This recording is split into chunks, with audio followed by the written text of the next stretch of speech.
दूसरा, जलबाग आश्रम भ्रष्टता में जो गुनहगार हैं, क्रिमिनल्स हैं, इनका क्षेत्र है पशु विभाग। पशु विभाग में इनका बहुत तगड़ी पकड़ है और जो मेनका गांधी जी से काफ़ी अच्छे इनके ऊंचे संबंध है, बहुत ज़्यादा पैसा उनको दान में देते हैं। तो मेनका जी, जानवरों के नाम पे भी मेनका जी जो जानी जाती थी throughout India, Maneka Gandhi भाई, एक ही मेनका है हमारे पूरे भारत में। एक वो मेनका इंद्रदेव वाली, एक यहाँ पे मेनका है। तो क्योंकि उनको बहुत तगड़ा फंड देते हैं और जानवरों के मामले में, जैसे कि जितेंद्र राठौर जी पीएचडी स्टूडेंट हैं डीआई के, क्योंकि उन्हें गद्दारी से निकाला गया है, गलत तरीके से निकाला गया है, उनकी सीट किसी और को दे दी गई है जैसा कि वो कहते हैं। और एक इस बात के पीछे एक लड़की को और पीछे छोड़ दिया गया है रॉकेट की तरह, जिसका कोई सर पैर नहीं है इस केस से।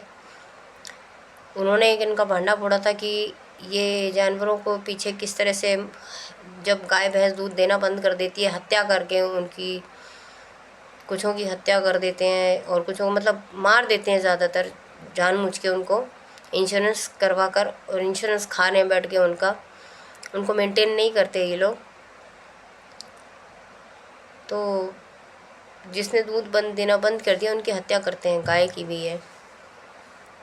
और उस तरह का रैकेट खोला था। उसके बाद हमने देखा 5 साल से ये लोग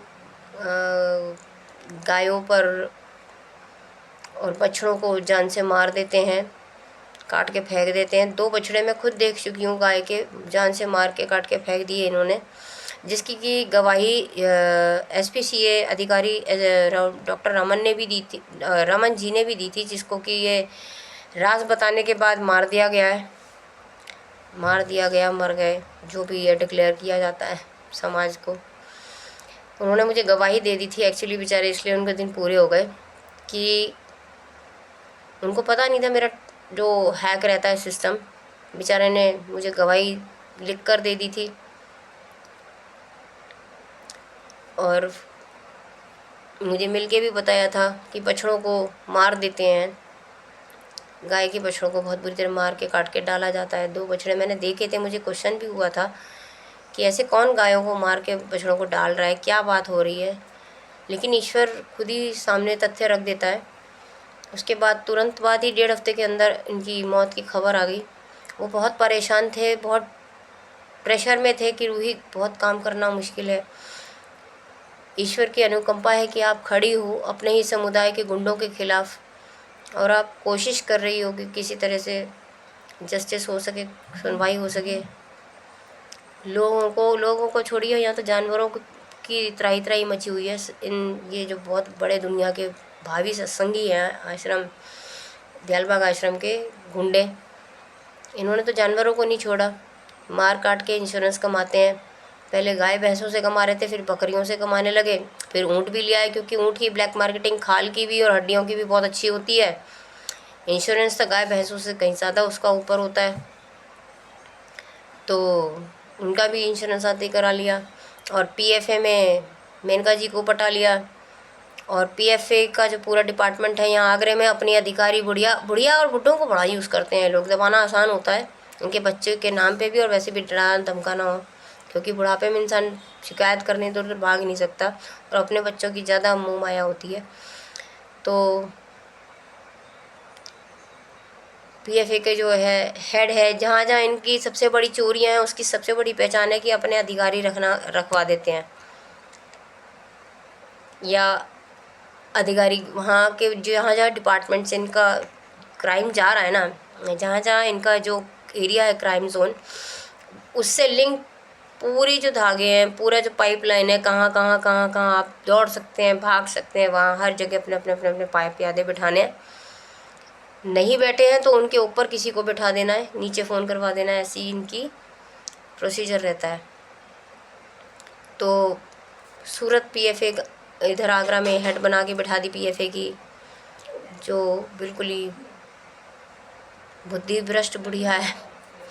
अरे वो जब डरती है मरती है, काम होता नहीं है, करना नहीं चाहती, फिर भी कर रही है। वो भी बेचारी यही कह रही है, मैं क्या करूँ, जहर खा ले, ऐसे काम करने से अच्छा मर जा। जो तू जानवरों पे अत्याचार कर रही है, तुझे नर्क भी नसीब नहीं होगा।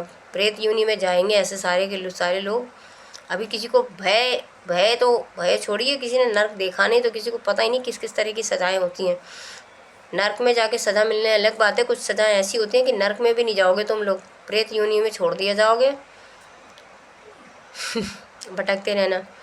जो नर्क में जा रहे हैं उनका फिर भी भला हो रहा है, उनको सज़ा देकर, यातनाएं देकर फिर एक चांस दिया जाता है कुछ टाइम बाद इंसान बनकर या जानवर बनाकर। जो प्रेत योनि में जाते हैं वो तो गए, और जो जानवरों के साथ दुराचारी कर रहे हैं वो तो गए। सूरत मैडम तुम तो गई, ठीक है। फिर उसकी गौशाला जो होती है, नगर निगम से कॉन्टैक्ट है। नगर निगम में, म्यूनिसिपल कॉरपोरेशन में मिस्टर अजय को पूछिए, बहुत अच्छा इंसान है, लेकिन कुत्ते की दुम जो है किसी न किसी पैर के नीचे दबी रहती है। और उस वक्त जनवरी 2024 में SPCA डॉक्टर मिस्टर रमन के पैर के नीचे दबी हुई थी। वो उसी हिसाब से चलते हैं, डर के हिसाब से। वो बिके में नहीं है, इतना तो हमें भी पता है, क्योंकि अच्छे इंसान है। नगर निगम में बहुत सारी कुत्तों की दुम है जो जूतों के नीचे दबी हुई हैं। उसके बाद उसी हिसाब से गौशाला जानवर का उठाना पटकना सब चलता रहता है। हमारी गाय लेके गए थे, बछड़ा लेके गए थे, कहा था 2-3 महीने लगेंगे ठीक होने में, आज तक खा गए, बेच के खा गए। क्या कह हम तो किसी को छोड़ने वाले नहीं हैं, जब तक हम तो सबको लपेटे में लेंगे भाई। जिस मिशन को लेके भगवान हमको भेज दिया यहाँ पर, उसका कोई सिरा कोई धागा नहीं छोड़ेंगे हम। डाक खानों में इनकी चोरियाँ रैकेट है।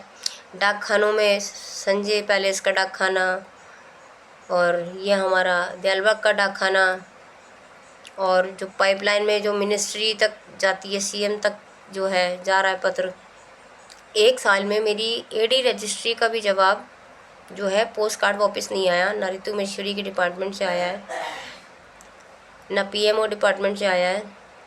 और 5 महकमों में भेजा था, 5 महकमे से आज तक हमारा कोई भी AD रजिस्ट्री का पोस्ट कार्ड वापस नहीं आया। कोई भी रजिस्ट्री पहुंचती नहीं है डेस्टिनेशन पे। 1 साल में बहुत सारी रजिस्ट्रियाँ भेज चुके हैं। ये डाक खानों पे भी इनकी कब्जे हैं। लिफाफों खोल के अंदर कागज़ बदल देना, निकाल देना, या लिफाफा ही मार देना। इनको ऐसा लगता है कि इनके चल जाएगी, इनकी नहीं चलेगी। भाई हर जगह ना एक सुराग है छोटा सा, उसे कहते हैं कानून। कानून की प्रक्रिया है जिसमें हर बेईमान अधिकारी भी फंसता है। जब अधिकारी की नौकरी फंस जाती है तो कहता है भाई तू अपनी रिश्वत रख, मेरी तो नौकरी गई, मेरा मुंह काला हो जाएगा, मेरा रिटायरमेंट का टाइम आ रहा है, मैं मर जाऊँगा। रिटायरमेंट एक्सटेंशन तो छोड़ो, जो कमाया कहीं वही वापस देना ना पड़े। एक टाइम होता है पैसे खाने का भी। तो ये छोटे छोटे सिरे हैं कानून के। सबसे तगड़ा सिरा है RTI। कहीं आपके साथ अन्याय हो रहा है, आपके पर्चे पे काम ना हो, शिकायत डाली है, कहीं भी डालिए, मज़े से डालिए, जहाँ शिकायत डालनी है, जिस डिपार्टमेंट में, CM PM ये वो, उसके बाद RTI थोप दीजिए।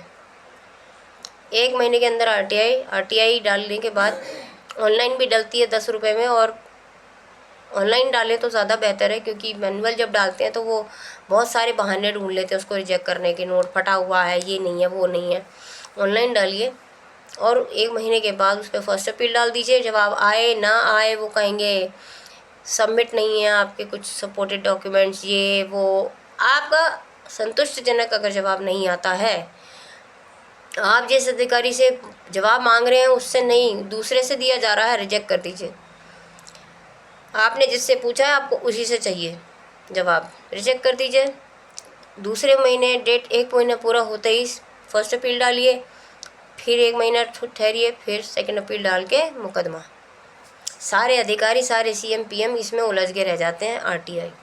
और इसीलिए डाकघर में कभी भी किसी को 2 से ज़्यादा RTI फॉर्म नहीं दिए जाते, वो जो 10 रुपये वाले कुछ फॉर्म होते हैं, क्योंकि अधिकारियों की जो पूंछ दूसरों की दबाते हैं, उनकी पूंछ इसके नीचे दबी होती है। हर किसी का माई बाप होता है कहते हैं ना। तो देखिएगा आप जाके, आप बोलिएगा 8-10 चाहिए मुझे फॉर्म, के नहीं देंगे, होता ही नहीं है जी। डाकखानों पे आने ही नहीं देते ये फॉर्म। तो ये सत्संगी दयालबाग आश्रम के जो हैं गुंडे, इनका रैकेट पोस्ट ऑफिस में भी है, पशु विभाग में भी है। मेनका गांधी इन्होंने खरीदी हुई है। मेनका गांधी जैसे अठन्नी चवन्नी खरीदे हुए हैं, दूसरों के पैसों पे आप काम कर रहे हैं। चलिए, दूसरों के हराम के पैसों पे, क्योंकि जो दयालबाग आश्रम के पास पैसा है ये बांट रहे हैं, ये हराम के हैं। गुरुजी ने कभी भी 100 रुपये भी अलाउ नहीं किया, ना किसी की कोठी ना किसी का कमरा एक्सेप्ट किया है। तब भी ज़मानों में कोठी देने वाले बैठे थे। गुरुजी हमारे काम नहीं कर रहे हैं, ऑफिस ये लोग गुंडागर्दी पे चलाते हैं। गुरुजी ने कहा था मैं ऑफिस छोड़ रहा हूँ, ठीक है, जो करना करो, लेकिन रिटन अप्रूवल में गुरुजी ने इनको डिसीजन मेकिंग का, फाइनल डिसीजन लेने का नहीं दिया है। बदतमीज़ी अंदर अंदर बात अलग होती है। जब बच्चा आपकी नहीं सुनता तो आप कहते हैं ठीक है भाई, तू अपनी मर्जी है कर ले, ठीक है, गुस्से में कहते हैं। लेकिन उसके गुस्से का ये वर्बल फ़ायदा उठा रहे थे। रिटन कोई अप्रूवल गुरुजी ने इनको लिख के नहीं दिया है कि you are able approve to take any decision on my behalf. ऐसा कोई डिसीजन नहीं है, डिसीजन लेने का इनको ऑफिस में किसी को भी हक नहीं है। सिर्फ नौकर हैं गुरु महाराज के, कागज़ पत्री लिखने करने मेंटेन करने के लिए बनाए गए थे। यहाँ सिर्फ एक मालिक है, गुरुजी। डिसीजन मेकिंग का किसी का कोई राइट नहीं है, नए रूल्स बनाने का किसी का कोई राइट नहीं है, अनाउंसमेंट करने का कोई राइट नहीं है। हमारे यहाँ जो उपदेशी लोग होते हैं उनको पॉलिटिक्स में जाना मना होता है, पॉलिटिक्स में घुस के बैठे हैं, पूरी अपनी मर्जी। वो पॉलिटिकल पार्टी बना ली है, इलेक्शन में खड़े हो रहे हैं, वोट डल रहे हैं, तमाशेबाजी पूरी की पूरी। वो क्रिमिनल्स कहीं खड़े होते हैं तो फिर ये तो ऐसे लोग हैं ना, दयालबाग आश्रम के क्रिमिनल्स, जो क्रिमिनल्स होते हैं घनिष्ठ क्रिमिनल्स, कोठे को भी बर्बाद कर दें, तवाइफ को भी ढंग से महफिल ना सजाने दें, उसकी महफिल का भी तमाशा कर दें, तवाइफ का भी तमाशा कर दें। आई थी अंदर, आश्रम के अंदर तवाइफ बुलाई गई थी, वो डांसर थी, बहुत अच्छा डांस करती थी, वो आई थी काशी से। तो वहाँ पे मजबूरी के कारण डांस वांस करती थी, गौरी नाम था, उसको लाए मनोरंजन के लिए ये लोग, ठीक है, उसने दिखा दिया। अब धीरे धीरे आश्रम में रहेगी तो आश्रम की दिनचर्या भी देखेगी, समझेगी। धीरे धीरे धीरे धीरे वो उसका जो संसारिक रूप था जाता रहा जाता रहा जाता रहा, वो सात्विक बनती चली गई और सात्विक बन गई तो कूड़ा बन गई, मार दो गाड़ दो, किस्सा ख़त्म। क्यों, क्या गुनाह था उसका? क्योंकि वो सत्संगी बन गई थी, आत्मा से वो इंसान बन गई थी, उसने सत्संग धारण कर लिया था। जो काम हम लोग नहीं कर पाते, रोज़ ड्रेस नहीं पहन पाते, वो ड्रेस में आती थी हमेशा। पायल, घुंघरू, लिपस्टिक, मेकअप सब दी, छोटी लड़की को बड़ी लड़की को सबको वो गहना। तो इन्होंने एक गौरी करके एक तवाइफ लाए थे काशी से, वो मार दी, दफना दी, क्योंकि वो इनके काम की नहीं रही। ऐसे बहुत सारे किस्से हैं दयालबाग आश्रम के अंदर। बाकी कहानी जारी रहेगी, आप सुनते रहिएगा। दयालबाग आश्रम द्वारा जो घोषित पगलौट की ज़ुबानी, दयालबाग आश्रम गुंडों की कहानी।